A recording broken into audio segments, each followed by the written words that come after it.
I did a different presentation recently, and just about everything they learned in money and finance is the opposite thing you do if you want to create freedom and self-autonomy.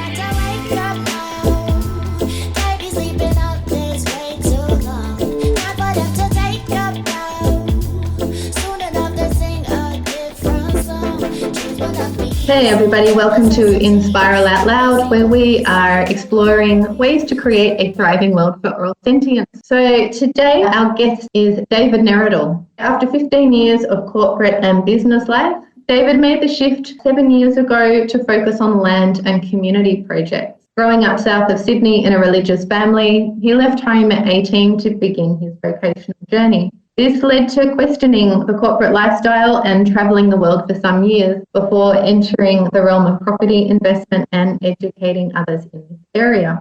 He's now based at Mount Tambourine with his wife Alfreda, with a focus on learning and teaching others. His community projects include affordable housing solutions such as tiny houses and Aircrete Domes, land regeneration, setting up resources sharing, alternative energy and growing food. In recent times, through his business Xylemzone, he has reactivated this work with a more holistic approach towards bridging the gap between the corporate world and community. And as part of that journey, he is connecting with people with similar values to start broadening that vision together, which has led us to this conversation. So welcome, David. Thank you for being here. Awesome. That was great to come along. So sure, how did I get to Egypt? Well, I was living in Geelong. I was staying with my mum down there at the time during when the whole schmovid narrative decided to unfurl. And the lockdown years, I call them. Oh, wow. Yeah, it was brutal. And so we just decided that we had to get out of that structure. And so we basically hit the road. I'd been living in my van in and out for about 4 or 5 years, so I already had my setup. And then Mum bought a mobile home and we pretty much took to the road for 7 months looking for a community and people that weren't completely obsessed with fear. And we couldn't find it. Should have come to see us. Well, if I'd known you existed. So we went to all of the traditional intentional communities that I kind of knew about and all of the more alternate villages and stuff that I used to spend all my winters in, and everybody was just obsessed with the narrative and we could not play ball. We just had to get out. Oh, really? Yeah. I'm surprised by that. I would have thought there was a whole different flow there with those communities. We didn't advertise. We pretty much fly under the radar, so. Yeah, well, certainly not all of the ones that I knew of, as in any of the ones that have, say, websites and that are quite established. We couldn't even go and camp at them without QR codes and things like they were just playing that whole game. And even around, Mullum and Nimbin, those more kind of like alternate feeling towns, no, they were just obsessed with it. And I couldn't even go into my Whole Foods shops because I refused to mask up. Just, that kind of thing. So we just felt like we were in a country-sized insane asylum. And so we were chatting to my brother on Zoom in Byron Bay, just going, we don't know what to do. He said, well, we keep getting invited to Egypt. And me and Mum just looked at each other and said, let's go. And about 7 weeks later, we were here. Yeah, wow. Yeah. Well, I've actually just got a message from another woman who's came down to visit and visited our land and wanted to see our domes. And she's got a massive also vision as well. But she's in Egypt right now. And, really? Ariel Claire is her name. Okay. And she's got a massive brainstorming international kind of scale of vision that I haven't seen anyone ever have, and now she has it documented in a kind of brainstorming systemized process of all the different levels and aspects of it, which was pretty amazing. So I had a great chat to her. She came down but hadn't heard from her for a while, and I told her about what I'm doing, and that's kind of taking form now. So anyway, she just said she was in Egypt, so she might be off. She wants to read it and come back to me, but she's away for the moment. Okay, wow, that's amazing. It feels like the vision has been brewing in our spirits. You know, for me, the whole idea of this collaborative community of entrepreneurs it's been brewing for about 25 years, and it's had various little incarnations, but I've just never had the resources or enough like minds to be able to pull it together. And now with so much ease on the internet, it seems to be really shifting that, so we can actually all come together from across the world. 25 years ago, there's no way any of us would have been having these conversations. So No. the islands are coming together. Yeah, which is lovely. Yeah. And when I started this journey, I really didn't. I got very much at the beginning of the. I mean, we were working on community for a good 6 years, and we had the idea of having. There was no fear from us. It was just like the world's changing. We want to have land and have a place to have community. And community for us was just really sharing things, like hanging out with like-minded people that are aligned, and then doing some stuff on the land. That was before we did the domes. And I was like, well, share, instead of having one tractor, 7 tractors, you have one. Instead of one lawn, you have one. And someone's got pets, you look after their pets, they look after your pets, and you kind of just carry the load. So 5 of us bought the land because we already identified prior to that there was a lot of communities where people had fantasies around community and then went and bought it, and then it became a job, and then they had no money and they couldn't do anything. So we started with a group of 5 of us, and then basically we're able to get that land and then carry the load. And we've all got different skills. And we did the human design around our profiles as well to understand each other a little bit more and why we behaved the way we did, because we've got different experiences and different backgrounds, but our values are very closely aligned. And in the end, the domes has become our central focus, not really for any particular reason other than that was the one that came through the strongest. And Kathy and our group went overseas, and Dome Guy were the people that originated that idea. And then she went to the first event they ever had, which was in Mexico, and learned about that concept and brought it back to us. And then we were just really looking at community in all the aspects. I was more on the garden, setting up a perennial garden and having a food background, because then we came right into the lockdown years, and we've run 20 events now, sharing the information. So we've all been education based, just teaching other people the method of construction so they can do it themselves and not for profit. So, and we did events all through that whole period, and didn't stop for any reason whatsoever, regardless of all the stuff that was going on. So we just ended up meeting a bunch of amazing people, and there was only, I think, one person that came through that was a little bit, why aren't you doing this and why aren't you doing that? And that was only for a couple of hours until they realized they were safe. So it's been a beautiful journey with that, and it's given us the capital to kind of set up our structure a little bit more. So we've kind of set up an informal academy with all the facilities and where we can run proper events, and we've got the garden set up and the land regen, and then we've been doing local community kind of get-togethers, more just for skill sharing in our local area, because if for some reason we couldn't go and get petrol from the petrol station or couldn't go to the supermarket, then we've kind of got fallback positions in those areas. And again, not from a fear-based end of the world conspiracy theory, just like stuff's going on, and it's good to have some ideas of fallback positions. I see it more as a business diversification strategy, and go, right, well, if we don't want to be stuck in that dynamic and that reaction and that fear-based position, so let's come up with some options, and it's kind of flown from there. So without a doubt, the domes is the number one thing. And now, because we've now got options where people can put one in their backyard for $2,000, they can learn how to do it with their family and community and put one up in a couple of weeks. That shape is, you don't need council approval because it's officially a shed. So anyone can do one. So it's a great way to start. But there's people doing them off-grid. There's people doing them off-grid because there's less regulation when you go into rural areas where the council, still they just say you can have 3 structures on your property, do what you like. And the biggest one was built out in Western New South Wales, and it's over 40 square metres, and it's got an entryway, a division, dining room one side, shower, bathroom, bedroom. So it's a proper house with ceilings of over 4 metres high. So it's everything you need, and I think it cost them about $15,000 to build that, and it's a proper home. But it's off grid in an area, but we've since then had some of our students get approval through council and get one fully approved through council with the engineer and the certifier and signed off, ticking all the boxes. Cost a lot more than the off-grid one, but a lot less than what it would if you did through a traditional square structure, where your average price for a new house in Australia is now about 800,000. It's wild. It's crazy. So that's opened up things nicely. Yeah. Well, this is part of the reason we left Australia as well. We couldn't get a home, even in the middle of nowhere, 4 hours away from anything. It was just insane. So yeah, it's so important, the work that you're doing on all levels. The Aircrete, I love the whole idea around Aircrete. Some friends of mine down in Warburton in Victoria were getting stuck into that a few years ago, and I haven't followed them on their path, but they were doing that as well as creating geodesic domes for events and things like that, out of creating the basic metal structures. So when you're doing Aircrete domes, is that all creating the molded pieces and putting them together? Like, what's the actual structure of those?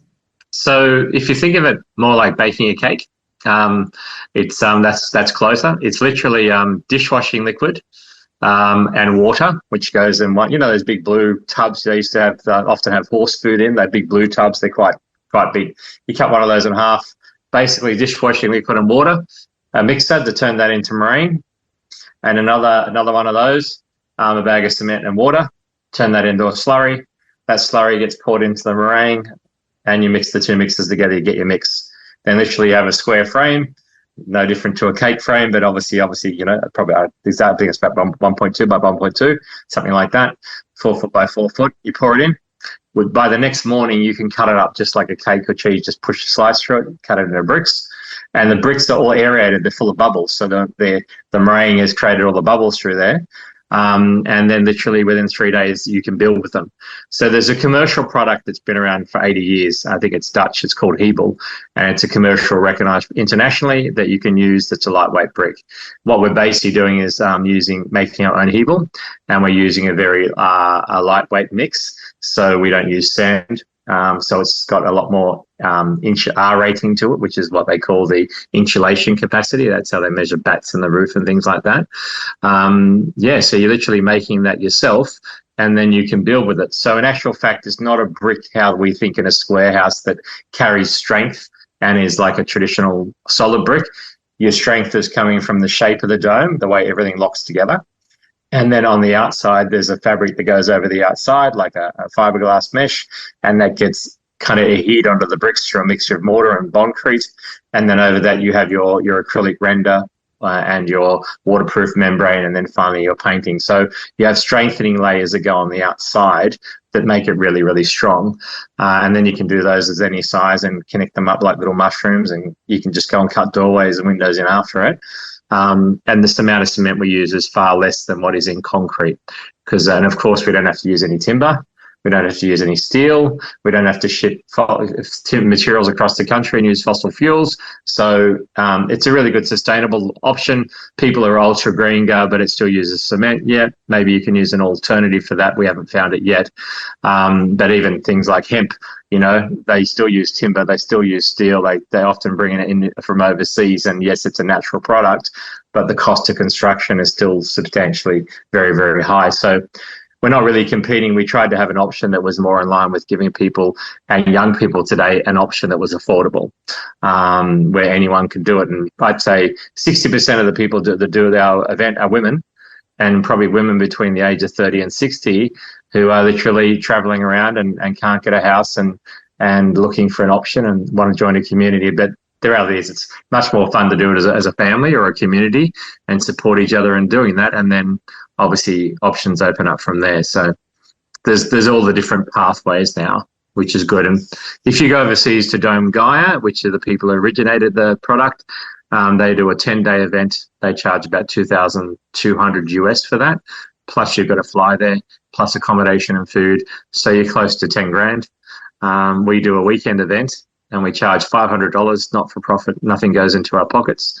And actually then we give our students an extra 8 days free to come back and practice and learn. So we end up giving them 10 days. They only pay for 2. That money goes into running our facilities and building our infrastructure. And they get 10 days training. So it's created a beautiful dome community, supporting families, young people, women, men, all different age groups, but all of a like mind. That's been the most beautiful thing. So sitting around the campfire at night time and having a glass of wine and talking about what's happening in the world and how we can have a positive impact is the most common thing.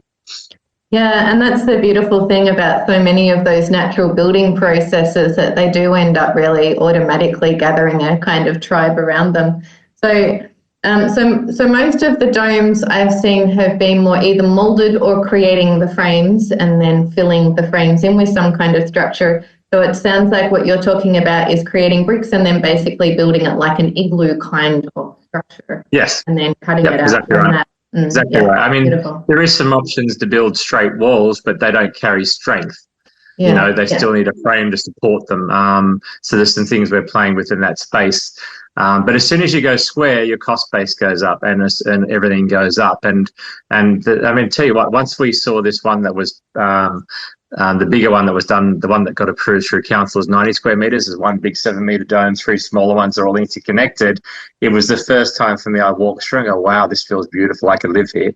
Before that, I couldn't see it. My wife could see it because she's more visionary and on that without seeing it. But once I saw it, wow, this is amazing. But the R rating is a big thing because, as you probably know, timber, steel and concrete are cold. Like when you go into a house, that's why you have to use air conditioning, you have to use heating, you have to stick bats in the roof. The R rating, because of all the air in the bricks, like I took that friend there recently who came to visit, he's in Egypt, and it was 32 degrees outside. You step inside the dome, it's cool. In the middle of winter, it's cold outside, you step in there, it's warm. So R rating, affordability, I think, would be number one. To me, R rating is number 2. 3, they don't burn. 4, cyclones. If a cyclone hits them, they go over because of the shape. 5, you put a water membrane on them as well. And the acoustic's amazing as well. So people are using it for the healing spaces. You can use it for a garden shed. You could use it for, a teenager retreat. You could use it. There's so many different options, even if you just use a little shed style or Airbnb it. There's a lot of different pathways there with it. Well, our roof's domed in here as well. What's that? You've got our some roofs curves are all there. domed in here. Slightly different structure though. More made with the traditional bricks, but in Egypt it would be very interesting. And when my friends told me that they were doing Aircrete, I've been thinking about that quite a lot here. It would be a very interesting. Wood is ridiculously expensive because it all has to be imported. And so, most of the local buildings, there's more of these domes coming, the Nubian kind of style domes, but they're more for the tourist houses because they are a more expensive build. The locals that used to do mud brick are now doing basically concrete and steel, like posts and floors, and then filling it with non-bearing brick walls later, which is really quite it's very resonant with the heat. It just turns into an oven, and a lot of them are only 1 brick thick, which is really crazy. So for noise and heat transference, it's really, really not good. I'd love to look into bringing that kind of infrastructure here. And I was just thinking. So just for that gap, then we've actually done an online program that we've only released 3 months ago. Okay. So this can be all around the world, and people can jump online and learn it. Everything we do in our 2-day event. So we end up doing the 2-day event because in Australia, people would take 10 days off. But in 2 days, we can show everything they need to know to build their own structure. And now it's online, so they can just get it online and do it. And obviously the good thing in your location is labour is going to be a lot less. You don't need timber, you don't need steel. So as long as you can get some cement somewhere and some dishwashing liquid and some water, you've got the Nile River there, so shouldn't be too much of an issue. You've got all the ingredients. It could be a real option over there. Yeah, very nice. And just thinking of materials as well, when I was in Bali, there was a couple there and their business was in prefab sheets for building domes, as in, when you create, say, a steel or wood structure and then create the pieces to go in them. So they were selling prefab pieces like that, and it was I think it was magnesium oxide that was the basis of that. So I'm not a scientist and I'm not a builder, so I don't know the intricacies of that, but that might be interesting to see if there can be some kind of some kind of collaboration between those materials somehow. Yeah, we're aware of that, and Dome Go are already playing with that, and we've got some magnesium oxide there, so it can be put into the mix. But it's still what's great about it. There's so many ideas, and you can play with it together and share them, and it's very, very creative. So we're aware of it. I don't know that anyone's really done it yet. Dome Guy were playing with it, and it changes the polarity. I think the negative and positive ions in the mix. I'm not the architect in our group. I'm very much doing the marketing and the gardens, where the other guys are the instructors and the trainers.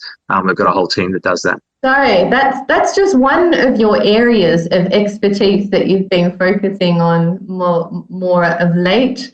And so should we get into the business side of things and start chatting about this? Absolutely. So my focus has been on using ideas around intentional living communities, of sharing resources and generating projects together and all of that kind of stuff. You mentioned before, why have 10 tractors when you could have one? Well, I've been feeling that throughout my life. I used to work in entertainment and as a costume designer, and always had massive various spaces for work and could only ever use one of them at a time. So I just felt the waste of resources was horrendous. And as a sole trader, just that constant need to try and upskill, maintain, insure, store, like all of the various tools and resources. It was just exhausting, and it made it actually really quite impossible to move forwards in business. So I would say that I've had 25 years as an entrepreneur of learning what not to do. And which has also then pushed the focus into just that sense of, really learning how to do more with less, and all of the resources that I wanted and needed in my own arena were in bounty around me, but there was always just the boundary or the barrier of being able to access it with finances. And so the idea for me is on being able to, instead of bringing in financial investors to then pay for all of the things, to actually directly bring all of the things in as investors themselves. So that's collaborators and people that have the land and that have the tools and the raw materials and the social networks, all of the different things that we need in a business to basically turn that pyramid-shaped, top-down, authoritative model into a circle so that we can all come in. And I see quite a lot of benefits in that. And one is that we can actually just get the stuff done. We can get the projects made if we're not sitting around waiting for months or years to either get investors or to work the part-time jobs that we don't want to do to try and fund it. The other is that it creates empowerment for everybody, because if everyone's coming in as an investor in a circle, then they end up getting a form of royalty in perpetuity as long as that project is alive. So although in the short term it might take a bit longer for them to get paid out, in the long term they can actually get paid out a lot more. And the other thing that I see with that is that if everybody's personal receivership from that is based on a cut of the pie, basically, everybody's going to be inspired to do a better job. Because the more they do, the more they receive. It's not just, I'll just do this job and then leave. So I feel that even from a qualitative perspective, that it would actually be really beneficial. So that's what's kind of brought me into this space of wanting to generate a business community. So most of it is because I've never actually been able to incredibly succeed in financially as far as business and finance goes. So on the polar opposite of that, I'd love to hear what your background in business and finance is, and how you've actually managed to do well in it. Yeah, well, it's an interesting journey, and it's interesting that when I saw my parents work very, very hard in jobs and never get ahead financially. So I was very, very scared of debt. And I worked in a career type role when I first left home, from the age of 18 to 22. Saw my first boss have his first heart attack when he was 33, and I'm looking down the barrel going, this is not a pathway. And then I chased my roots, which was going back to Europe. My father was an immigrant, and then I was going to go for 6 months, and then I went for 4 years, saw the world, but what I got from that trip was that sense of freedom. And a lot of it was freedom from responsibility as well, just that freedom to explore. But the other observation was I went to so many of those countries where, in our judgment from the West, we look at them and go, they've got nothing. But my experience was that I saw them and they were much more connected with family, much more connected with the earth, much more connected with food, and far happier. And when I came back from overseas, I was like, well, what's the next pathway? So then I went and studied, didn't do well at school, but by the time I went and studied business, I did exceptionally well as an older student and wanted to do it. But then I still got to the end of that and go, wow, do I want to be a lawyer or an accountant, a marketer, a purchaser? What for the rest of my life? There was still no freedom. And then I didn't bother about getting the extra year and saved a lot of money. And by that time I met my wife, and it was like, we saved 100 grand just from our jobs. Let's go and leave and escape. And we're going to travel around Australia with a 4-wheel drive.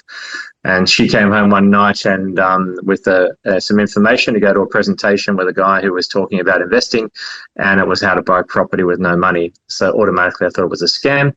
But I thought what got me as well, if we could buy a property and do our travels and come back and have a house, we come back to something. Otherwise, I go and just run away from the system and escape and come back to nothing and have to start all over again. And the difference in my brain is I wouldn't call myself an entrepreneur. I'm not particularly detailed, but I do see systems and processes. And when I got into this presentation, I was finding everything that would go wrong. No one worked for the company for very long. They started late. They didn't like the guy's voice. I was so fearful, but still enough to go along. And anyway, once I started listening to it, I go, wow, this all makes sense to me. It was some data and some cycles, and cycles are always in life. As we know, if you're a gardener and relationships and business, they're all cycles. And then I started learning about finance, and it made sense to me. So I said to my wife, I need to go and learn this stuff, because this opens up a pathway I couldn't see, that maybe if we can build a few assets, then we're going to have some options a bit later in life. And that started the journey.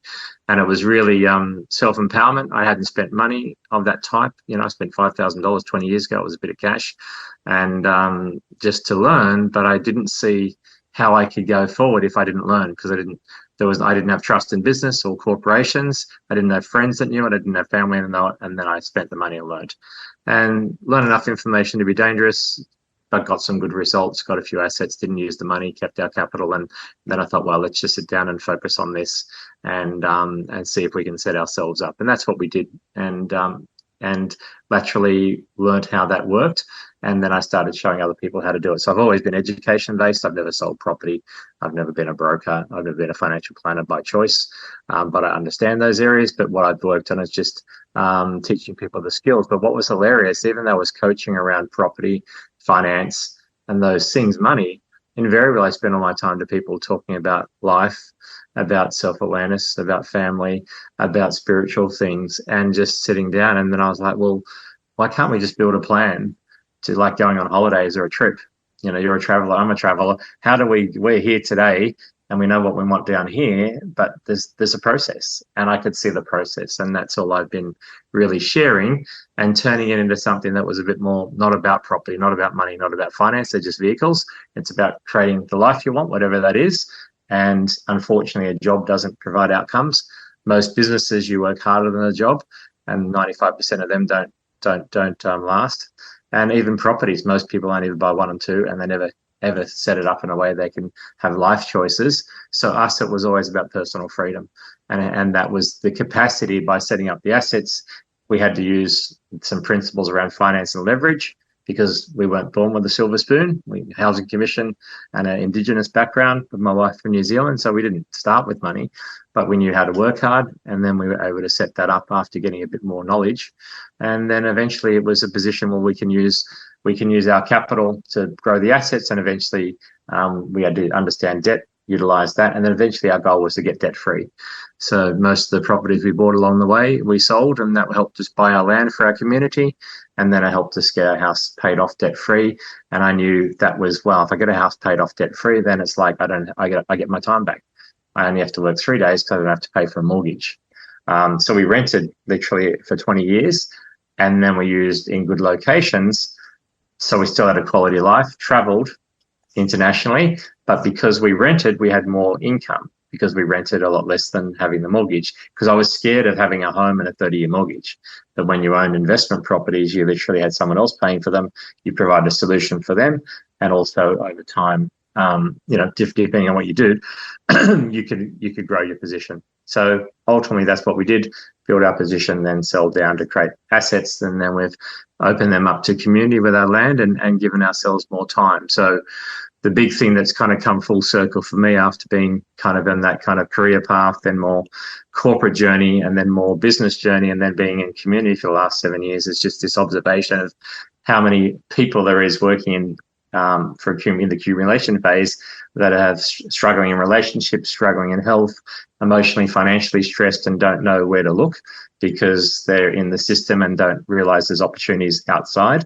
And then so many beautiful people working community, healing modalities, spiritual things, self-awareness, social work. But many of those people are struggling to pay the bills, put a roof over their head, and they don't know about money. They don't know about finance or property. In many cases, they've got a very negative story around it as well that keeps them in that place. And I said, well, why can't we have a situation where we provide those skills and education with no cost? So if someone wants to do a healing modality, they can go and talk to somebody who doesn't have an agenda to learn about how to get the money to get their spiritual business. Or there's someone who's not healthy because of their what they're holding inside emotionally. They can go and talk to a spiritual person and learn about the healing themselves and doing that. So that's what kind of got the idea. And I kind of said, so what I recognized was this gap, this massive gap. And even in community, there's this thing where a lot of people hate the system and they think they're going to run away to community and everything's going to be love and light. But then they bring all their stuff with them, and then they don't have any money, and there's stress, and it becomes a big mess. So we used human design to understand each other a bit more with our profiles. We used the method of Kensaning, which was circular communication, to communicate in a more heart-centered way. And we've got deeply aligned values as well. But we've all got very different roles. So my vision now is how can we share that knowledge to support the greater good, but also what's become more clear, I was thinking of that more as a wisdom bank. What I've got more clearly is people like you and I think the first step is coming together and supporting each other first in that step and sharing the skills and the knowledge. And then I'm a very head-based person in the process of business because I've been working with people in a financial area and wanting to make sure they don't make mistakes and take risk. But now I've just been following my intuition and going, well, I can see there's an opportunity there. I'm doing my best to follow that in a more feminine way and be more intuitive. So I just started sharing the mission and journey, which is what I shared with you. And it seems to have had a real resonance with a lot of people. So now I'm not a networker, but I do very much like talking to people and understanding where they're coming from. And then I go, well, Tony's over here and she does this, and there's this person over here. So it's more connection and linking people together. And then I obviously saw what you were doing with Dragon Dream, and I go, wow, that's a fantastic model instead of the top down. And Cassandra, who's doing an affiliate model, which is generally just about money and making money and no care, but she's doing it from a community base and heart-centered. So now all these people are flooding in with the same value system and alignment, and I'm wow. And it's gone all of a sudden from a little vision of a Facebook group to potentially something that could be national or international, of just bringing together like-minded people and supporting each other. I think more than anything, that's what this time is for. We're going through massive change. The system is breaking down and everyone's doing it by themselves. And I think that's the biggest challenge we're facing with community.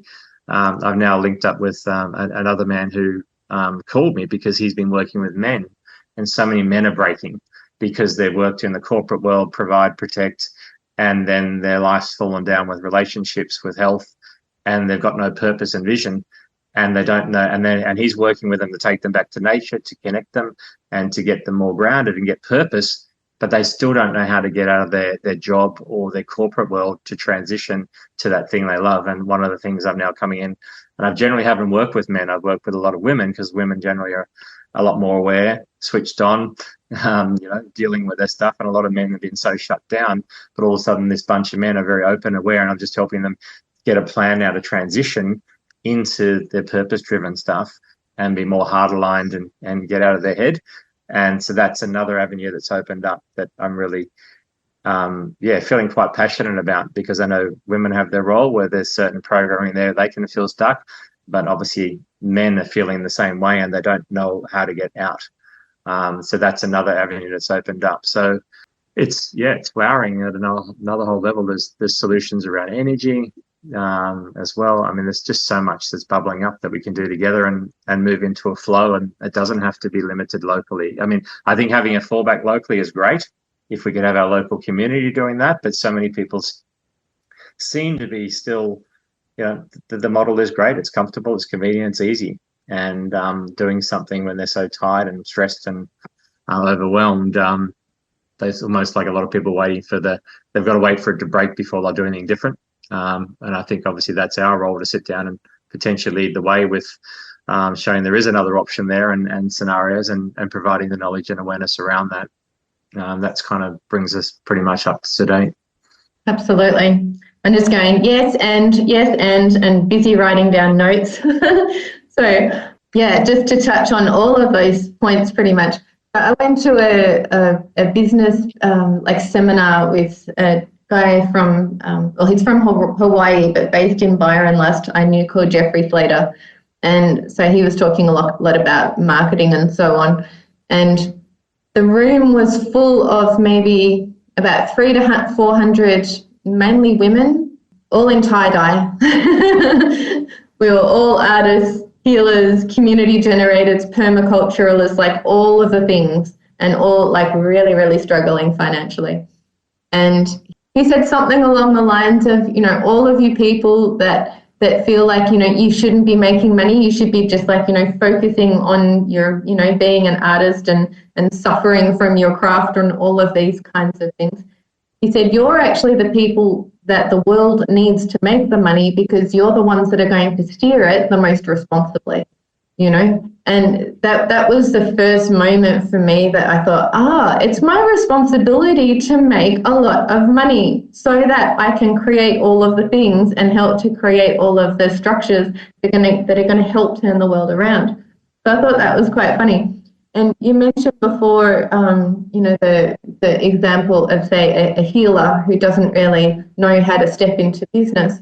And we've got this traditional model where if you want to set yourself up as any kind of coach or whatever, you need to get somewhere to work from, and you need all of your infrastructure and your business planning and your administration and your marketing and your website and all of your online stuff. Like, you need so much stuff, even just to start working as one service provider. But if we can even bring those kind of structures into a collaborative model where all of those different aspects, people are coming in and helping each other out, we're creating all of these mini businesses, even out of just selling your own service, so that healer or coach or artist or whoever it is can actually just spend the bulk of their time doing what they're good at, instead of having to wear so many hats and wearing themselves out. And one of the ideas that I had around that is, when I was simply living in my van for a long time, because I simply didn't have the resources to be able to live in a house. So I spent a lot of time in between doing like work exchange or house sitting and those kinds of things.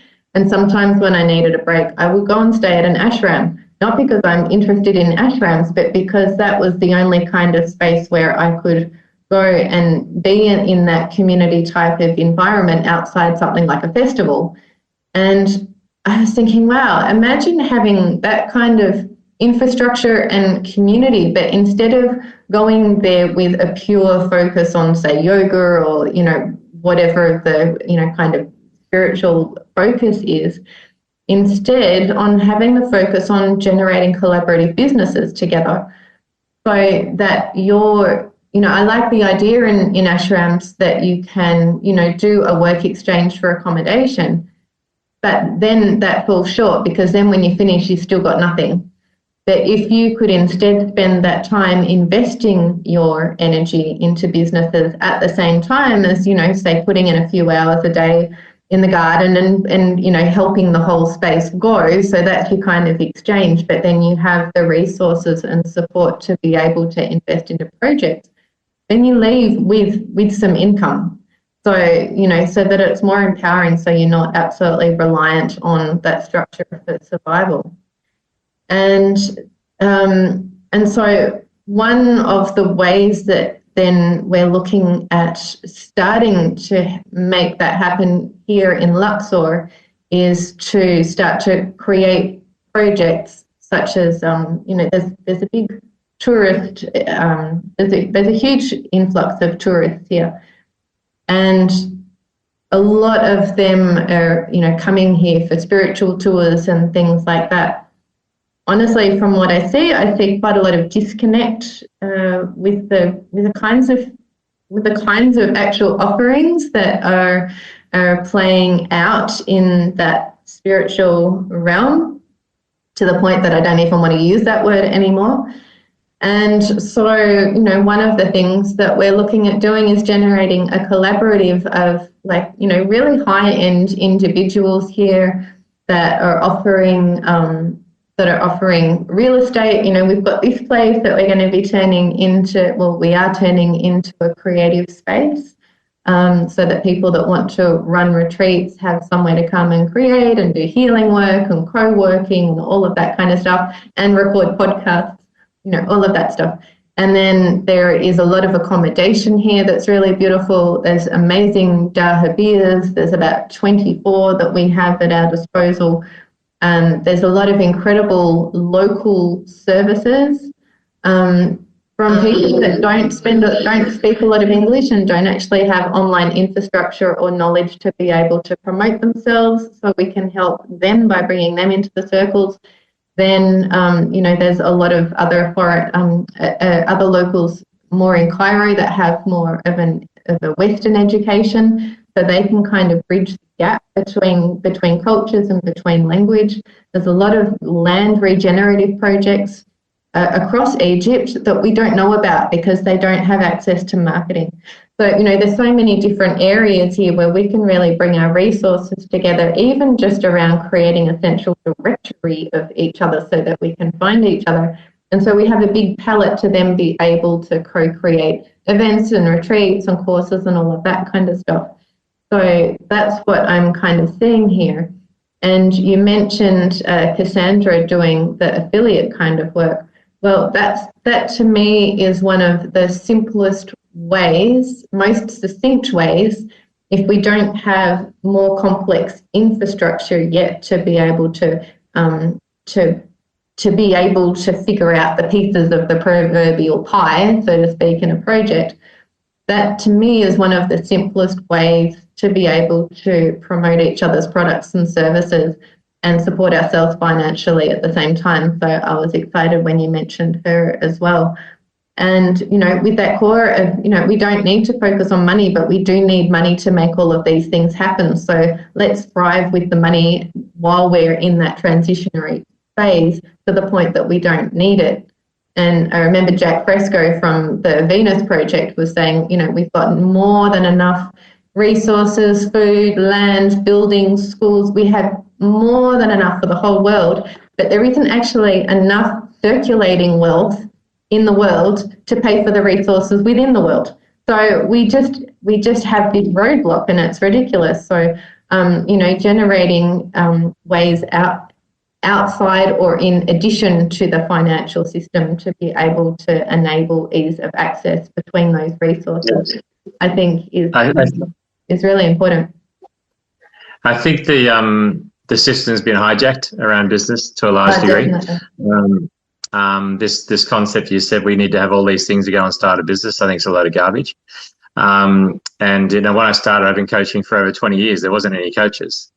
Then if you wanted information, there was no internet. You had to pay a lot of money to get that. But now you've got so many companies that are taking advantage of people who are in dire financial positions and telling them they're an expert and they can go and run their own business and it's not their natural flow or acclimate, and getting them to make decisions to spend a lot of money that are based on often scarcity or heightened excitement of somehow of their success without really being honest about the truth of the process. And all those businesses that are selling the courses to be coaches are doing very, very well, but I haven't seen the success rate of most of the people that are doing them is very, very low. And that's where I think there's, we'll have our different flows. And if we come in and share skills, and that's what I liked about Cassandra's work, it was like we've got different products that are more heart-centered, that are good for people and good for each other. And all of a sudden, just by thinking outside the normal structure, and thinking what we need. Like in Australia, everyone thinks we have a housing solution. I have a housing problem. I'm telling you, we don't have a housing problem. We have 12 million empty rooms in Australia. That's enough to fix all our issues. The issue is how we've been conditioned into living, where we have a house that's 4 bedrooms and we fill 3 rooms with stuff that we don't need, that won't make us happy because we've been conditioned into that, but we give away the things that are most important, which is our time, our energy, and obviously our health and relationship stuff. So it's been twisted in a way where we've been moved away from nature to do these unnatural processes, which have now become normal. And if we get to a stage where we sit down and go, well, how much do we actually need? Well, we need a bed to sleep in. We need a roof over our head and some walls to keep away. We need to prepare some food, and we need a bit of safety. So outside of that, then the community model can be good. But even then I go, right, well, do I want to live in a commune? Personally, I don't. I still want to have some privacy. I still want to have space to myself. So then you can have some central locations where you can have your kitchen facilities and still have privacy. So there's so many different models here. And the other thing in Australia that's becoming so dominant is everyone goes, oh, but I've got to go and buy land. No, you don't have to go and buy land. There's so many people with land, so many older people with land. All they want is someone to give them a hand to maybe do the washing up, cook some food, have some gardens, help with some maintenance. And if you put a little dome for $2,000, put a little dome down, you've got a place to sleep, they're not going to be upset by that. You leave it there when you go, you come back and visit, and you do some kind of exchange. And there's young people at the moment. We've got a dome being built because we've run out of space on our land at some people only 20 minutes away, and they learn from us. We help them with that. In our workshop, they only do 2 rows of bricks. They've gone and got 2 young lads that have been homeschooled. One's 15 and one's 17, paying them $35 an hour to build for them because they're a bit older, and they've got almost a 5-meter dome built in 2 weeks. So now you've got some young people that are empowered. And imagine putting in there maybe a senior person with experience in that industry as the kind of senior manager to empower the young people, guide them. And all these young people have got a role, a job, an income, because we only provide the education. There's so many options where these could be built, and there could be an opportunity there to build for other people, especially when we've got a lot of women learning, and they do the course, they get the learning, and they could build, but doing it by themselves is too hard. If they had some people to build it for them, yes, it'll cost them a little bit more, but still, maybe $10,000 instead of $500,000, maybe $50,000 instead if they want some more rooms. It's like, and they could do that with some kind of collaboration, some kind of structures and protection in there, whether that's a lease, whether that's a private agreement. There's different options there, but we condition into thinking this is the only way. And this, again, is this whole gap where we're being lied to in so many areas about what our options are, but our programming is so different. And the conditioning is so deep that we have lost the critical thought, the ability to ask questions and go, but there's got to be another option there. Why can't you help me with that and you do the veggies and I'll do the build and we share a bit, and then we do a bit of part-time work to help some other people and get a bit of cash?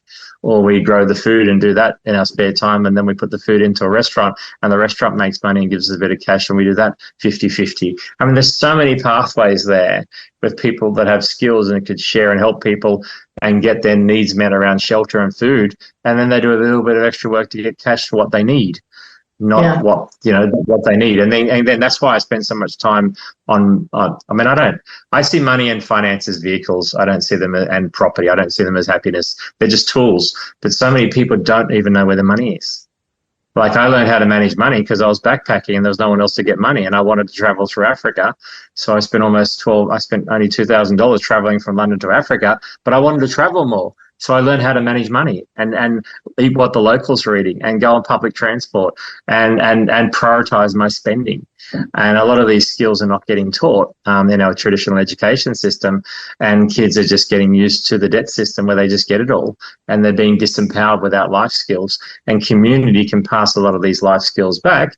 And yes, you can still get some qualifications if there's a pathway you want to do, but a lot of the kids, I caught up with a lady today, she's homeschooling 3 girls. And, the joy, they spend a small amount of time learning, they're still learning, but so much time creatively and developing life skills and emotional skills and communication skills that they're so far advanced because of that, but she's a mum doing it by herself with 3 girls. All of a sudden, there's another person I know who's doing that, or Cassie Cassandra wants to do that with schools, bringing homeschoolers together and sharing that load and sharing the skills and supporting each other. She wants to bring the domes in to then use it as a structure that they can have their facilities from, and then have a course where the boys and girls can learn how to build their own structure as part of their education. All of a sudden, we start crossing and collaborating and bringing these things together and having solutions that are supporting community, but doesn't make money wrong. You just go, right, well, how much more money do I need outside of that? Exactly. Instead of selling your soul. And so the financial form of capital really is only a small part of the capital pie. And it's just so hilarious listening to you, because I'm just like, yes. So just to briefly touch on like one of the physical kind of maps that I had of Inspiral to create a big living community which has the business model like worked into it. My first kind of download of Inspiral, I guess you could call it, is to have a huge property with around about 350 people living on it in approximately 7 sections, with a kind of front like public area with a library of stuff, the cafe, the event space and all of that kind of that kind of infrastructure, and then your creative space and your healing space and your natural building space and the area for science and research, and then like a spiritual hub in the center of it. And so people can kind of live in the area that kind of resonates with them the most. And just reflecting on what you said before, that they can have quite small little hubs and small little homes, so that they can retreat, but then you do have shared kind of central areas within the hubs themselves, and then larger areas such as the cafe and so on for everybody to share. And then so you've really got a whole lot of business projects happening throughout the property. So then the kids that are ready to learn, and even adults that simply want to learn, they come in and start helping on all of those business projects. And so that the area that they have designated for them as what we would call a classroom, that's not where the learning happens, it's just where the integration and the retreat and the rest happens. And the rest of the time they are completely, I like the idea of getting rid of so-called education and replacing it with like internships and experience and wisdom, so that from the ground up they're not only getting that experience, that kinesthetic experience in projects, but they're developing relationships as co-creators with the adults and with the elders, instead of being so separate. And with Dragon Dreaming, I don't know how much you've looked into it, but for instance, with the way that business projects are run, each of the areas that the tasks end up falling into, like your marketing and planning and administration and technical things and so on, instead of, say, finding the person who's the ideal marketer to be the marketer for the project, you have the triad. So the person that's the most enthusiastic about marketing comes in as the custodian of the marketing department. The most experienced person comes in as a mentor so that they don't get bored. And then you can bring in young kids or people that are just simply really afraid of that as an intern. And so you create these really strong kind of triads throughout the project. And so I see that as the perfect model to be able to replace education through internship, right? And then it means if any person in that triad has to dip out for whatever reason, you've still got 2 others holding the fort, and then they can bring another person in. I know with our own community, I ended up doing quite a few of the roles. I mean, you always got to do jobs you love. You want to do jobs you love in community, but there's always jobs you've got to need to do just to maintain. But I ended up doing a lot of the two key jobs that no one else wanted to do, because I knew how to do it, but it wasn't where I wanted to spend my time. So I want to spend my time in the gardens growing thing. That's my flow. But then I'm spending all my time doing marketing and whippersnipping, which when you look at a future, you go, well, is that all there is for community? I want more than that. And then the creativity. So you need that model you've talked about, creates depth and breadth and empowerment across the generations and resilience as well. Yeah. And you don't feel like you're doing it all alone, which is in community. The systems for regulation in Australia are set up not to provide community. They don't want community, and there's not many options really for community in traditional processes for legislation. There's some great options, but if you have your home, because a home can have lots of rooms, and a home can have, who's to define who your family is? You can have 50 people that are all family, and you can have 50 rooms in a house, and you can all work together and collaborate and share and support that vision and do a little bit outside to make extra money, or work in other people's projects and their businesses as well. So, because then we just go back to good old fashioned, let's have a good relationship. I know you, you know me, and we trust each other. You've got some skill I don't have, I've got some skill. How about we help each other?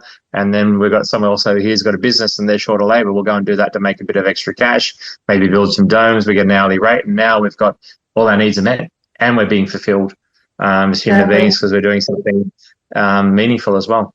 And I feel like, you brought up the scarcity mindset before, and personally, I feel like, we've got a few areas to tackle. Like we do have the area of, generating the processes and generating the blueprints to make it easier to then start like really working collaboratively, because collaborations to my mind so far have been, you still got that contractual kind of thing, and you still got kind of generally somebody that's kind of at the top. There's a few like profit share kind of scenarios I've seen that seem to be okay, but I feel like there's still a lot to improve.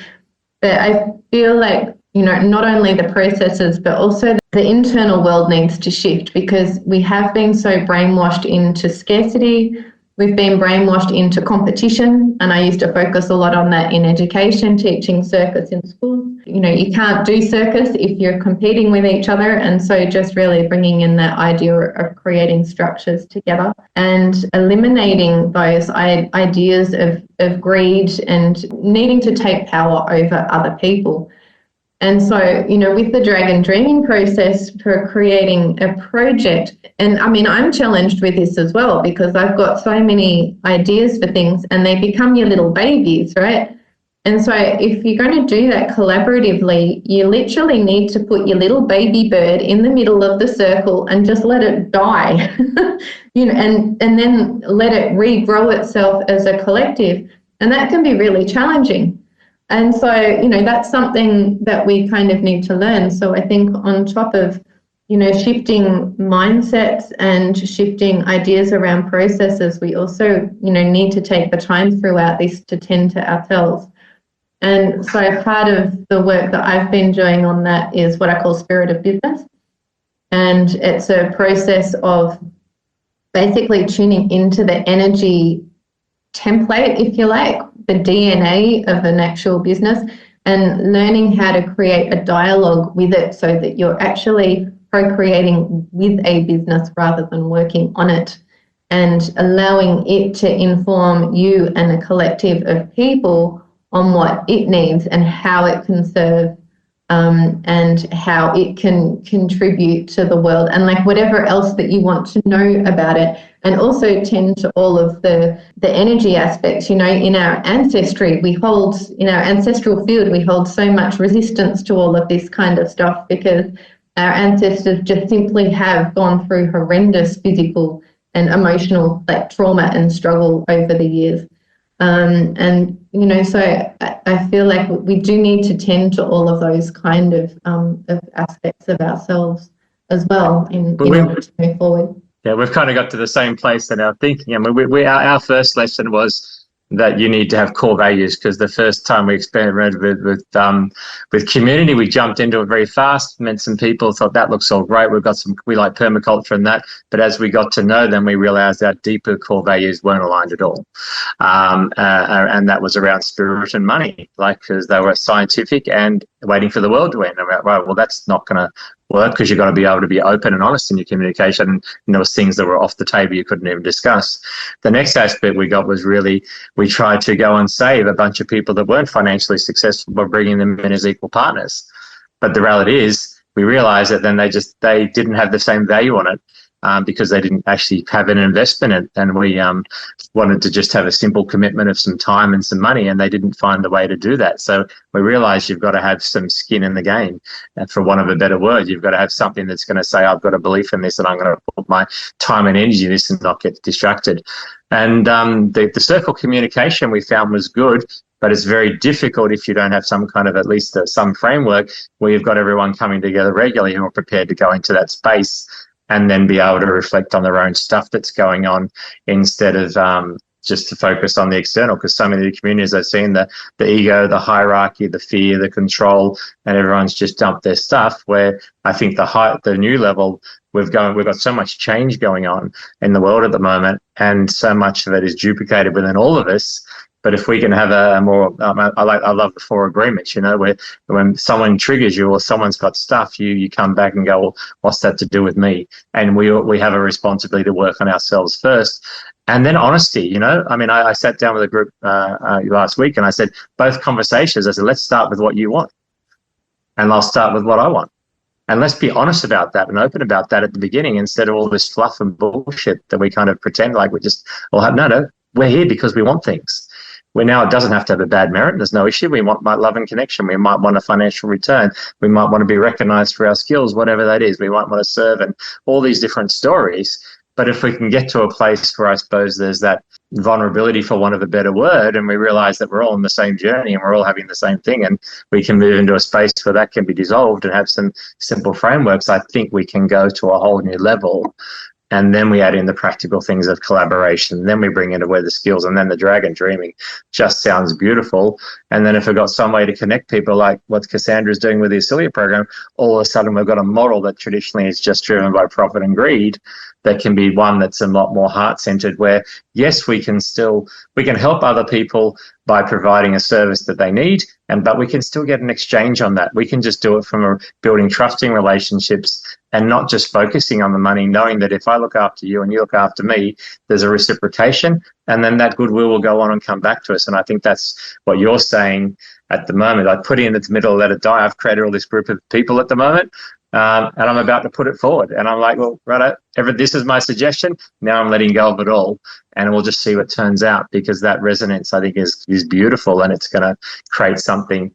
And I'm excited by that. But we're almost having to do the opposite of everything we think. And I did a different presentation to a different group of people recently, and just about everything they learned in money and finance is the opposite thing you do if you want to create freedom and self-autonomy.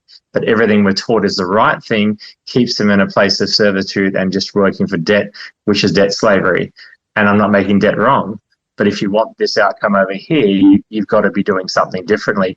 So the program is so deep, and for many people it serves them. So I'm not going to make it wrong. But for those of us who want a different world and maybe a more natural connection, then there's got to be a different pathway. And that's where I believe what we're doing can really set an example for that. Because we're not making it wrong. We're just going, there is actually an alternative, which keeps bringing me back to this middle path. And I'm going, well, it doesn't have to be this polarization or that or that. There's a pathway, and spirituality, religion, it doesn't have to be that. It's just like, well, what do we want together? How can we help each other? Exactly. And then have clear communication, honesty about how everyone's going to benefit, what the exchange is, without guilt and shame. Because it's in the open. And we're not hiding anything. So that awareness level, I think, has got to be paramount. And that's what I'm most excited about, because there's 20 odd people that have got skills in so many areas, but the deep alignment and openness, that's what I'm excited about, because that can create magic. Yeah, I'm 1,000% in agreement with you there. And to me, that the why is more important than the how and the what, because the why really is that glue that binds you. And, if people as a collective and people from the outside, who want to engage, people buy stories. They don't buy the product. They don't buy the services. They buy the connection. And I will always 100% go and purchase from the people that I really feel like I know and love, even if I don't know them physically, because I simply want to be part of their world.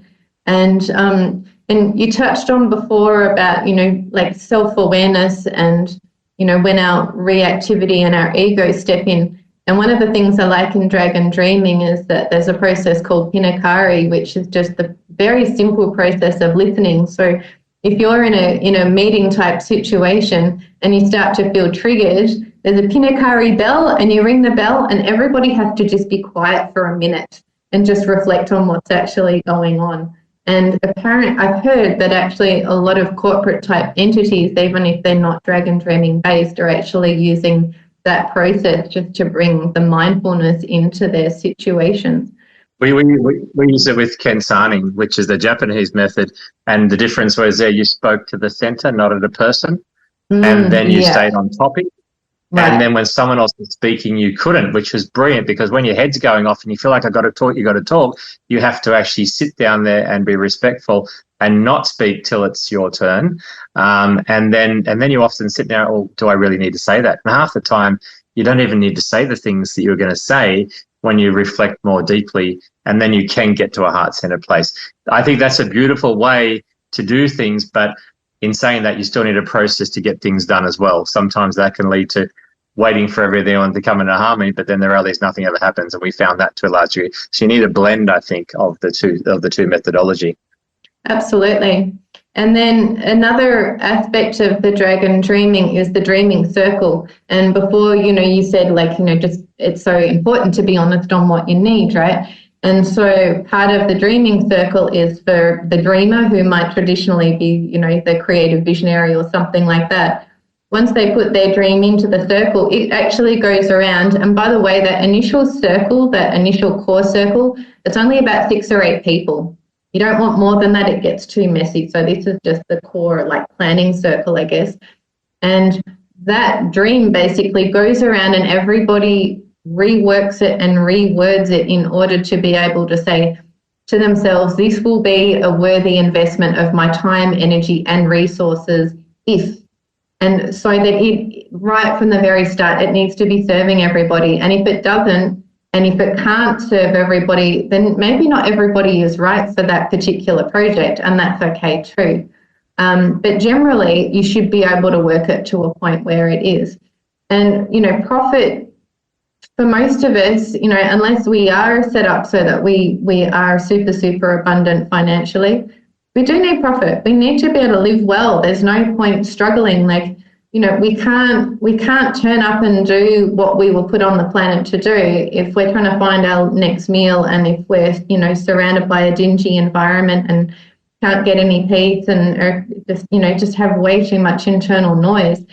So we actually owe it to the world to be able to be in an environment where we can be really super comfortable, so that we have the energy to just remain in service without having to struggle all the time. So there's one of the things I've been observing lately. There's a couple of people in particular I think would be amazing to have because of their wisdom and the knowledge. But I've noticed what I think's happening. They've tried to go out and do community projects on their own, and that it hasn't worked, and the amount of energy and time, and they've kind of got burnt by it. And again, it's back to that thing when we're all doing it separately, and it seems like, well, we've got so much going on, we don't have the time, and they don't want to go into another thing and have the same experience again. And that's just really hurting a lot of people with great intentions, and or they're the creator, they have the idea, but that they can't carry it through because there's not that modeling there. So realistically, that's going to be the next step in the vision. We have there's 20 odd people there, but we're probably just the 5 or 6 who want to really drive it, and then the others who just want to be then kind of supporting that then. And then obviously before it would ripple out from there, that's obviously will be a beautiful thing for you to share into our group actually. Amazing. And I feel like I could talk to you for hours, but we are coming up to the end of our time together today, unfortunately. Perhaps if somebody's in that space of not really quite knowing how to find that balance between the purpose and the profit, let's say. Do you have any suggestions of maybe just what could somebody do practically to start to make a shift either in their practical everyday to day world or in their mindset? Like, what would you say to somebody that would like to do things a bit better? Yeah, I mean, I've got a very simple process, and I always kind of link it back to traveling, because I think it's the traditional modeling around goals is a bit jaded, and budgeting is a bit jaded, and it's all about focus usually on an emotional journey to get material things. I think turning it into a journey and sitting down and going, right, well, if those things weren't an issue, what would you love to do and what would it look like? And it's a bit of forward projecting, start with the end in mind, but then we come through and go, right, well, then what resources would we need? Well, we're going to need some capital. So we understand where the capital is, and then we can look at how to change it. So I kind of roll with some fundamental concepts around, I can do it with a house. I sat down with a young couple and they said they want to buy a house. I've looked at their money and I said, well, you can buy a house. You've got enough money. But the reality is they spend all their money currently and they don't know where it goes. And then the shame and guilt around it. So I've gone through and just overlaid a basic principle. So if someone can sit down and go, righto, what is my actual hard costs? And I think of someone in Africa and go, what's their hard cost? They need a roof over their head, electricity, water, some food. It's very minimal. In Australia, I can't say it that extremely, but I can still get it down to 10 things, even telephone, a car, petrol. But that might cost them, a third of their income. But then the rest of the money they spend. They spend everything. They don't save a cent, and they don't even know. So there's those things I'm calling the hard costs that are essential. Then everything else becomes a conscious choice. So I said to them, well, you actually have enough money for a deposit if you just stop spending money on all the things you don't need. And a lot of it was takeaway food and afterpay and things like that. But I said, if you just did that for 12 months, we could get a house. But the convenience and comfort, and when you said comfort, I was like, I think we still need a level of stress, but good stress. Like we go and get cold, you learn how to be resilient, you work hard. So, but I think we've got so comfortable that it's kind of minimized our internal physical and mental strength. So there's still a balance there. But bottom line, understanding where your money is, conscious decisions, understanding how you can utilize that either in a collaborative way where you can put funds together and do something, whether you use finance and do that. There's different ways to do that. But then once you look at that model there, you open up options as well. But you got to know where your money is, and you need to know what you're wanting to achieve, because that gives you the willingness and the drive to do it. Then what happens is it opens up the pathways. And the distinction between that's different about my model is most people go, I hate my job, I'm going to start my business, and that's going to fix my problem. I'm not happy in myself, I'm going to get a partner and then I'm going to be happy. I'm going to go and get a house and it's going to make me money and it's going to fix my financial situations. And they go straight from the pain point, turn that into a goal, and they go straight to the action, and they buy the wrong property. They start the wrong business. They get the partner that doesn't fulfill that. And then it compounds that into obviously a deeper journey. Where you always end up with the same energy you started with.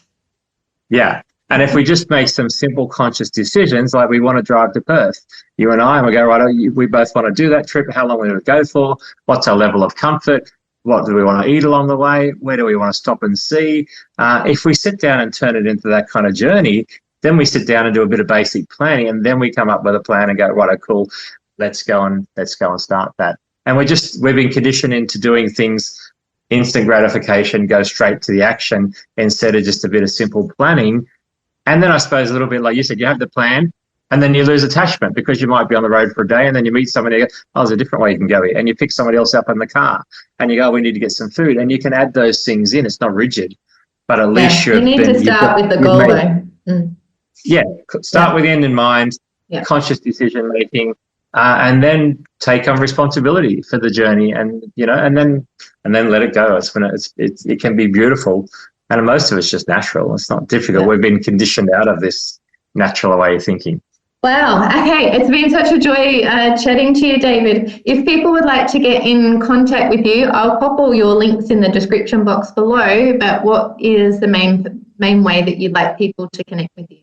Look, if they're in Australia, I would say email or text message. I mean, I'm happy to have a chat to anyone that is really searching and prepared. And I suppose my distinction is I'm not a savior for people, but I'm more than willing. I'm not going to do that, but I'm more than willing to have a chat to anyone who is kind of looking for self-empowerment to find a solution for themselves and share and support and give any feedback and advice. Of course, I do programs on training around money and finance in Australia that help people get, whether that's their home or fix their money issues. But a lot of it is just skilling them up in key life areas around those because they're not taught at school. So that's the Xylemzone. The Domes is a great project. We've got a website for that as well. They'd be the two key ones. Okay, amazing. Thank you so much for all of your time and vision and passion today. It's been a pleasure chatting to you. For everybody at home, please remember to like and subscribe if you would like to stay in tune with more conversations around how we can create a thriving world for all sentience. So till next time, my friends, be well, keep dreaming the good dreams, and ciao for now.